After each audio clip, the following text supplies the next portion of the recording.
I love making simple and easy treats, especially when they're finger foods. Hi, I'm Deb, and this is my kitchen. Today I'm making dipped wafer cookies. They're great for any holiday or occasion, or just when you want them. They're easy to make, kid-friendly, and fun to eat.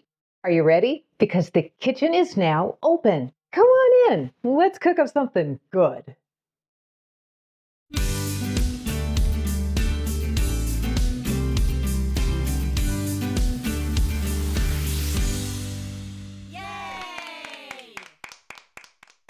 For my dipped wafer cookies, the ingredients I'll be using are chocolate, vanilla, and strawberry flavored wafer cookies, dark, white, and bright white chocolate melts, oil-based strawberry flavoring because I'm making these for Valentine's Day, paste or gel-style pink food coloring, and a variety of themed sprinkles.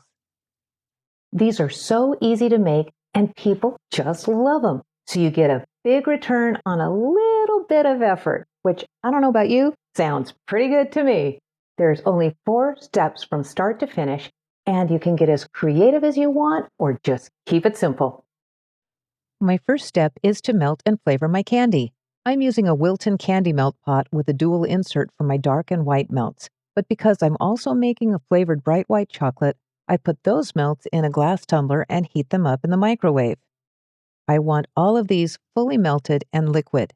Now, whenever I melt chocolate, I always make sure that anything that comes in contact with it is 100% dry. Even 1 drop of water will ruin my chocolate.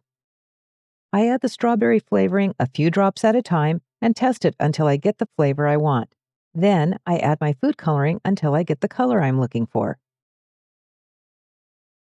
For step 2, I dip my wafers covering about 2/3 of the cookie with chocolate, then tap lightly on the side to remove the excess and then set them on parchment paper to dry.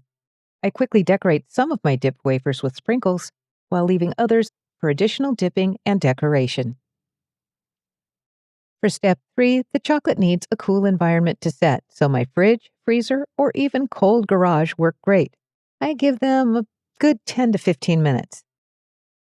These have cooled nicely and could be served as is, but I'm going to have a little more fun. I'm going to do some double dipping and some stripes to make these pop. The double dipping can make the 2 kinds of chocolate mix, but that's okay. It creates kind of a marbled effect. For my stripes, I melt my chocolate in the microwave in a small Ziploc bag, cut a very small hole in one of the corners, and squeeze the chocolate onto my wafers. Then I allow them to cool and set again for 10 to 15 minutes. My last step is plating and presentation. For me, presentation helps simple treats to have much more of an impact. If you're making these for a sweetheart, presentation is really important. I used Valentine-themed fabric wrapped around a cutting board and some table scatter from the local dollar store to make this simple treat something special. I love these little wafer cookies. They can be customized for almost any occasion you can think of. They're fun to make and fun to eat, and they will bring your family to the table where family is built. Because if you feed them, they will come. All to the family.